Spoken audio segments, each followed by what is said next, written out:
श्री गोपाळ कृष्ण भगवान की जय. लीळा नंबर 171.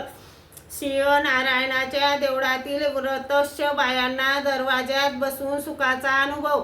एके दिवशी सर्वज्ञांना सकाळचा पूजा वसर झाल्यानंतर सर्वज्ञ सिंह नारायणाच्या देवळाकडे फिरायला गेले. त्या देवळाच्या सभा मंडपात बसले. तेथील व्रतस्य बायांनी सर्वज्ञांना दंडोते घातली. श्रीचरणा लागल्या. मग सर्वज्ञांना सांगितले, जी हा लखूप देव रात्री देवळांचे दरवाजे बंद करून घेतो, त्यामुळे आम्हाला फार उकडते. सर्वज्ञांनी लखू देवाला सांगितले, लखू मिया रात्री दरवाजे बंद करू नका हो. त्याने म्हटले, जी देवांची उपकरणे चोरीला जातील. सर्वज्ञांनी सांगितले, तुमची उपकरणे आम्ही सांभाळू हो जी. मग ते रात्री दरवाजे उघडे ठेवीत असत. मग त्या बाया दरवाज्यात हवेशीर बसत.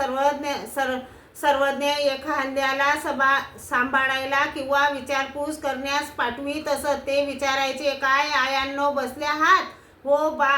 सर्वज्ञांच्या कृपा प्रसादाने सुखाने बसल्या आहोत, वारा घेत आहोत. श्री गोपाळ कृष्ण भगवान की जय.